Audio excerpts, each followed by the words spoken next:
안녕하세요. 박정은입니다. 자, 7번째 파트 인구와 모자보건에 대해서 얘기를 해볼 거예요. 인구와 모자보건 이 파트의 꽃은 뭐예요? 지표예요. 지표.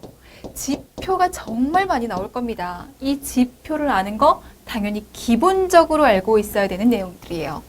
이 지표가 의미하는 바가 뭐야? 지표의 공식, 그리고 실제적으로 데이터가 나왔을 때 공식 대입해서 답 도출해야 되죠.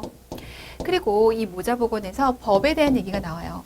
법이 나온다는 얘기는요, 우리가 정확하게 알고 있어야 된다는 것을 얘기하죠. 이 인구와 모자보건에 대해서 얘기해 보도록 합시다. 자, 챕터 1에서는 인구에 대해서 얘기를 해볼 겁니다. 문제 1번. 인구는 인구 집단에 따라 다양한 특성을 지니고 있습니다. 이러한 인구의 구성 단위를 분류하고 수적으로 분석하는 것이 인구 구조입니다. 인구 구조는 그 지역 사회의 사회적, 경제학적 특성을 잘 나타내고 있어 이를 통해 사회 문제와 경제적 잠재력을 예측할 수 있어요. 다음 물음에 답하시오. 1번. 성비는 남녀 인구의 균형 상태를 나타내는 지수입니다. 성이잖아요. 남성, 여성, 비율 얘기할 겁니다. 자, 다음 물음에 답하시오. 기역, 니은, 티끌, 리을에 해당한 내용을 차례대로 쓰시오. 성비의 산출 공식 물어봤어요. 얘는 여성 100명당 남성 수를 의미해요. 그래서 여성 수분의 남성 수 곱하기 100으로 구할 수 있습니다. 1차 성비, 2차 성비, 3차 성비가 있어요. 1차 성비는 태아의 성비, 2차 성비는 출생 시의 성비, 3차 성비는 바로 현재 인구의 성비를 얘기해요. 그 의미까지 기억해 두셔야 돼요. 얘 기본이에요. 공식은 기본입니다. 2번. 다음 A 지역의 성비 유형과 성비를 쓰세요 라고 되어 있습니다. A 지역에 남아 84명, 여아 70명이 출생했어요. 그러면 1차, 2차, 3차 중에서 몇 차? 바로 2차 성비인 거죠. 어떻게 구한다고요? 여성분의 남성 곱하기 100이라고 얘기를 했어요. 그래서 70, 84 곱하기 100 하면 되죠? 여성 100명당 이런 의미이기 때문에 곱하기 100을 할 거예요. 그래서 120이 됩니다. 자, 괄호 안에 기역, 니은, 디귿에 해당한 내용을 차례대로 쓰시오. 유엔이 정한 기준으로 봤을 때 노인이란 65세 이상을 말하게 되고요. 유엔의 기준에 따르면 기역을 고령화 사회, 니은을 고령 사회, 디귿을 초고령 사회라고 얘기를 해요. 이거 하셔야 돼요. 왜? 기출됐으니까. 자, 총 인구수 중 65세 이상 노인 인구가 차지하는 비율이 몇 퍼센트일 때 고령 사회? 몇 퍼센트일 때 고령화 사회? 7% 이상일 때 고령화 사회라고 얘기합니다. 자, 고령 사회는 얘보다 조금 더 발전된 형태죠. 노인 인구가 더 많아질 거예요. 총 인구수 65세 이상 인구가 차지하는 비율이 14% 이상일 때 초고령 사회 더 많아집니다. 몇 퍼센트? 20% 이상일 때 우리는 초고령 사회라고 얘기해요. 이 기준을 정확하게 알고 계셔야겠습니다. 3번 볼게요. 부양비에 대한 얘기를 해요. 인구의 사회 경제적 구성을 나타내는 지표로 널리 사용되고 있습니다. 경제활동 연령 인구가 비경제활동 연령 인구를 개인당 몇 명 부양해야 되는가에 대한 지수입니다. 자, 물음에 답하시오. 첫 번째, 기읍부터 비읍에 해당하는 내용을 차례대로 쓰고 A 지표가 의미하는 것을 쓰시오 라고 되어 있어요. 의미하는 바 산출 공식 아셔야 됩니다. 자, 산출 공식들을 보셔야 되는데 기본적인 것들이죠.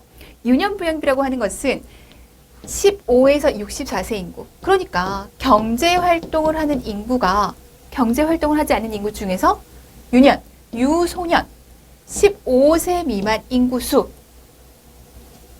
그러니까 경제활동을 하는 인구 100명당 몇 명의 15세 미만의 아이들을 부양해야 되는데 이 얘기를 할 겁니다. 자, 노년부양비라고 하는 것은 15에서 64세 인구수, 경제활동을 하는 인구 분의 65세 이상 인구 곱하기 100이 돼요. 자, 총부양비라고 하는 것은요. 15에서 64세 인구수 분의 얘도 부양해야 되고 얘도 부양해야 되잖아요. 얘 둘을 더한 것이 총부양비가 돼요. 노령화 지수라고 하는 것은 0에서 14세 인구수 분의 65세 이상의 인구수를 얘기합니다. 노령화 지수. 경제활동 인구비라고 하는 것은 15세에서 64세 인구. 경제활동을 할 수 있는 인구수잖아요. 이 인구수 중에서 실제로 경제활동을 하는 인구가 얼마나 되는가, 이것을 보는 게 경제활동 인구비입니다. 실업률은요. 경제활동 인구수, 실제로 경제활동을 하는 인구수 중에서 경제활동하고 싶음에도 불구하고 직업을 가지지 못한 사람들이에요. 그 사람들이 얼마나 되나, 이 비율을 얘기합니다. 이 실업률은 경제활동 인구 중에서 경제활동에 참여하기를 원하고 있고 그럴 능력도 있어요. 그럼에도 불구하고 생산활동에 참가하지 못하고 있는 비율을 의미합니다. 의미까지 가져가셔야 됩니다. 자, 2번 볼게요. 다음과 같은 인구 구조를 가진 지역사회가 있다. 이 지역사회의 노령화 지수는 노년 부양비는, 유년 부양비는, 총 부양비는 얼마이다? 데이터가 주어졌어요. 우리가 앞에 산출 공식 봤잖아요. 그 산출 공식을 통해서 답을 도출하면 됩니다. 자, 첫 번째 노령화 지수에 대해서 얘기를 해봐요. 노령화 지수라고 하는 것은 0에서 14세 인구수 분의 65세 인구수이에요. 65세 이상 인구수. 자, 그러면 300분의 600이잖아요. 600 해주면 되죠. 그러면 200이 나옵니다. 노년 부양비라고 하는 것은 경제활동을 하는 인구수의 1400이죠. 얘 분의 노인 인구 해주면 돼요. 1400분의 600 하면 되죠. 했더니 42가 나왔습니다. 자, 유년 부양비는요. 경제활동을 할 수 있는 경제활동을 하는 인구 1400분의 유년 부양비 15세 미만 300이 되네요. 1400분의 300 하면 되죠. 그러면 21.4, 21 단이란 조건 보셨죠? 조건 맞춰주셔야 돼요. 총 부양비라고 하는 것은 경제활동을 하는 인구수 분의 유소년 그리고 노인 인구 요거 해주면 되죠. 1400분의 300 더하기 300 더하기 300 해서 구하면 돼요. 64.2. 어떤 국가의 노인 부양지수 25가 의미하는 것은 무엇인지 쓰시오 라고 되어 있습니다. 노인 부양지수 25. 노인 부양지수 25. 이가 의미하는 바가 뭘까? 자, 노인 부양지수는 경제활동 연령 인구분의 노인 인구예요. 그러니까 노년 부양비랑 다를 바가 없어요. 이게 뭐냐면 경제활동 연령 인구 100명당 부양해야 되는 노인 인구, 이걸 묻는 거거든요. 노인 부양지수 25는 경제활동 연령 인구 100명당 노인 인구 25명이다. 이 얘기예요. 100명이 노인 인구 25명을 부양해야 된다고요. 생산 연령 인구 4명이 노인 1명을 부양해야 된다는 의미입니다. 100명이 25명을 부양해야 된다니까요. 그러면 4명이 1명 부양하는 거잖아요. 요걸 의미해요. 그러니까 이것만 알면 돼요. 경제활동 연령인구 100명당 노인인구 부양수, 이렇게 생각하시면 됩니다. 자, 인구 피라미드 나옵니다. 자, 인구 피라미드 성별, 연령별 인구 구조 크기를 동시에 표현하는 것이다. 기역부터 지읒에 해당한 내용을 차례대로 쓰시오 라고 되어 있습니다. 그림 아셔야 되죠? 이 그림을 보고 어떤 유형인지를 적으실 수 있어야겠고 특징들도 아셔야 돼요. 자, 피라미드형 이렇게 생겼습니다. 인구 피라미드의 정형화된 유형은 여기서부터 볼게요. 자, 인구 피라미드의 정형화된 유형은 피라미드형, 니은형, 미음의 3가지를 기본 유형으로 하고 한 인구 내의 지역적 특성을 고려해서 별형과 호로형으로 구분합니다. 얘는 뒤에서 우리가 문제를 풀면 해결이 될 것 같네요. 자, 첫 번째 피라미드형 이런 모습을 보이게 되죠. 그림 아셔야 되죠? 그림 보고 피라미드형 가셔야 됩니다. 자, 특징들 모두 다 아셔야 되는데 그 특징들을 봤더니 이 피라미드형은 후진국형입니다. 많이 출생하고 많이 사망해요. 기역의 인구가 50세 이상 인구의 2배가 넘습니다. 0에서 14세 인구가. 피라미드형의 특징. 자, 두 번째. 이런 모습을 보이는 거. 선진국형이에요. 출생률도 낮고 사망률도 낮아요. 이런 특징을 보이는 것이 종형, 벨형입니다. 자, 출생률도 낮고 사망률도 낮기 때문에 인구가 정체되는 단계이고 정지 인구와 그 구조가 비슷해요. 50세 이상 인구, 요 인구 보이. 2배랑 같습니다. 0에서 14세 인구. 자, 인구의 노령화 현상이 나타날 거예요. 그래서 노인복지 문제가 대두되게 되고요. 이런 모습을 어떤 모습이라고 해요? 항아리형이라고 합니다. 자, 이렇게 짤록해진 거 보이세요? 감퇴형이고요. 일부 선진국에서 보여지는 형태입니다. 출생률과 사망률이 모두 낮으면서 출생률이 사망률보다 더 낮아요. 그래서 여기 짤록해지고 여기도 짤록해지는 모습을 보이게 되죠. 인구가 어떻게 돼요? 얘는 정체, 얘는 오히려 감소하는 유형입니다. 0에서 14세 인구가 50세 이상 인구의 여기가 2배가 안 돼요. 2배가 안 되기 때문에 감소된다고 보는 거죠. 자, 피라미드는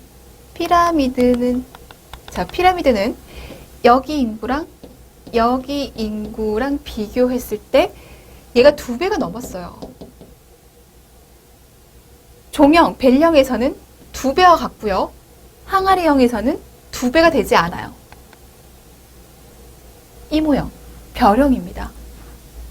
별형은요, 전입형 또는 도시형이에요. 봤더니 여기 인구가 진짜 많죠. 15에서 50세예요. 그러니까 경제활동을 하는 사람들이에요. 경제활동을 하는 사람들이 많은 곳이에요. 그리고 나이가 이때쯤 되는 사람들이 많으니까 당연히 출생률도 높아지겠죠. 전입형 도시형. 15에서 49세 인구가 전체 인구의 50%를 넘을 겁니다. 출산 연령에 해당하는 청장년층의 비율이 높기 때문에 유년층의 비율도 높아질 수 있어요. 호로형, 기타형입니다. 봤더니요, 생산할 수 있는 그 연령대가 감소되어 있고요. 그리고 그 연령대가 출산 연령에 해당하는 이 연령대가 감소되어 있다 보니 출산율도 낮아요. 어디에서 볼 수 있어요? 농촌에서 볼 수 있어요. 전출형이죠. 15에서 49세 인구가 전체 인구의 50% 미만이 됩니다. 청장년층의 유출로 인해서 출산력이 저하돼서 유년층의 비율이 낮아지는 모습을 보이고 있죠. 정리하셔야 돼요. 기본적인 건데 뭐 출제는 최근에는 안 되고 있어요. 그래서 앞으로 출제될 가능성은 뭐 크게 있어 보이진 않지만 그래도 모르는 일, 기출됐던 부분은 다시 한번 확인하고 넘어가셔야겠습니다. 자, 문제 2번 넘어갈게요. 자, 다음은 인구의 측정 지표에 관한 내용이다. 물음에 답하시오. 출생 수준을 측정하는 지수로 다음을 사용한다. 기역, 니은, 티끌, 리을, 미음, 비읍에 해당하는 내용을 차례대로 쓰고 그리고 A, B, C, D 지표가 의미하는 것을 쓰시오라고 되어 있어요. 지표가 의미하는 것들 가져가셔야 돼요. 꼭 산출 공식입니다. 조출생률, 일반적인 출생률에 대해서 묻고 있는 거예요. 그래서 전체 인구분의 그 연도에서 몇 명이나 총 출생했는데 이걸 알고자 하는 겁니다. 자, 일반 출산율이라고 하는 것은 특정 연도의 15세에서 49세 여자 인구, 15세에서 49세 여자 인구는 가임 연령의 여성이잖아요. 가임 여성 인구 수분의 1년간의 총 출생아 수를 얘기해요. 연령별 출산율이라고 하는 것은 특정 연도의 여자 인구분의 특정 연도 여자의 연령별 출생아 수 하면 되시고요. 자, 이 연령별 출산율의 의미는 출산력 수준을 파악하는 대표적인 지표가 됩니다. 출산력 수준을 파악할 수 있다. 한 사회에서 각 연령층에 따라 출산 수준에 어떤 변화가 있는지를 파악하는 데 유용합니다. 자, 얘를 얘기하고 바로 지표를 물어볼 수도 있겠죠. 연령별 출산율을 구하세요. 이게 아니라 출산력 수준을 파악하고 싶어요. 그래서 각 연령층에 따라 출산 수준에 어떠한 변화가 있는지를 파악하려고 해요. 파악해보세요. 할 수 있다고요. 구해보세요. 얘를 구해보세요. 이걸 얘를 통해서 구해보세요. 할 수 있어요. 자, 합계 출산율. 합계 출산율은 연령별 출산율을 모두 다 더한 겁니다. 얘가 의미하는 바는 한 명의 여성이 특정 연도의 연령별 출산율에 따라 출산을 한다면 일생 동안 모두 몇 명의 아이를 낳는가에 대한 지수로 가임기인 15에서 49세까지 각 연령별 출산율을 산출한 다음 계산된 연령별 출산율을 모두 더해서 산출하게 됩니다. 자, 재생산율이 의미하는 것은 재생산율은 한 명의 여성이 일생 동안 몇 명의 여자아이를 낳는가? 일생 동안 몇 명의 아이를 낳는가 아니에요. 여자아이를 낳는가? 이런 의미예요. 총 재생산율은 합계 출산율의 총 출생수분의 여아 출생수가 되고요. 그에 따른 의미는 한 명의 여성이 현재 출산력이 계속된다는 가정하에 가임 기간 동안 몇 명의 여자아이를 낳는가에 대한 의미.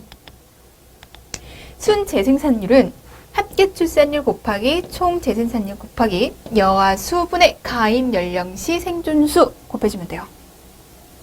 얘가 의미하는 것은 가임 기간의 각 연령층에서 여자아이를 낳는 연령별 여아 출산율에 태어난 여자아이가 죽지 않고 가임 연령에 도달할 때까지 생존하는 생산율을 곱해 산출하는 겁니다. 즉, 여아의 연령별 사망률을 고려한 재생산율이에요. 어렵죠? 어려운데 그래도 정리는 한번 해주세요. 자, 2번 사망. 사망은 인간 사회에서 중요한 사건이 됩니다. 인구의 잠재적 성장 속도 그리고 인구 구조 유형을 결정하는 중요한 요인이 돼요. 자, 그래서 이 사망은 집단의 가치와 문화보다는 생활 수준과 보건의료 이용 수준에 더 크게 영향을 받습니다. 사망 수준을 측정하는 지수로 다음을 사용합니다. 기역, 니은, 디귿, 리을에 해당하는 내용을 차례대로 쓰시오. 산출 공식 모두 다 하셔야 돼요. 조사망률이라고 하는 것은 일반적인 사망률이에요. 그래서 특정 연도 전체 인구분의 그 해의 총 사망자 수를 얘기합니다. 연령별 사망률은 특정 연도의 연령군의 전체 인구, 연령군의 전체 인구, 그 연령군의 총 사망자 수 이렇게 해주시면 돼요. 자, 원인별 특수 사망률은 특정 연도의 전체 인구분의 그 특정 질병으로 사망한 사망자 수 하면 돼요. 비례 사망지수 이거 너무 중요하죠. 너무 중요한 지표 꼭 기억하셔야 됩니다. 자, 특정 연도의 총 사망자 수분의 50세 이상 사망자 수예요. 꼭 기억하셔야겠고요. 그리고 비례 사망 지수가 의미하는 바가 무엇인지도 꼭 기억하셔야 됩니다. 자, 인구 집단의 사망률 수준을 비교하기 위해서 표준화 사망률이라고 하는 것을 사용합니다. 그 이유가 무엇인지에 대해서 물었습니다. 인구 구조가 다른 두 집단의 사망률 수준을 비교하기 위해서 인구 구조 차이가 사망률 수준에 미치는 영향을 제거한 객관화된 측정치를 산출해서 두 집단의 사망률 수준을 비교하는 겁니다. 뭔 말인지 잘 모르겠죠? A 지역이 있고 B 지역이 있는데 둘 다 인구수 100명이에요. 그리고 둘 다 10명이 사망했어요. 사망이라고 하는 것은 보건의학적 상태를 잘 표현해 준다라고 얘기를 했어요. 자, 일단 자, 표면적으로 봤을 때 A 지역에 100명이 10명이 죽었고 B 지역에 100명에 10명이 죽었어요.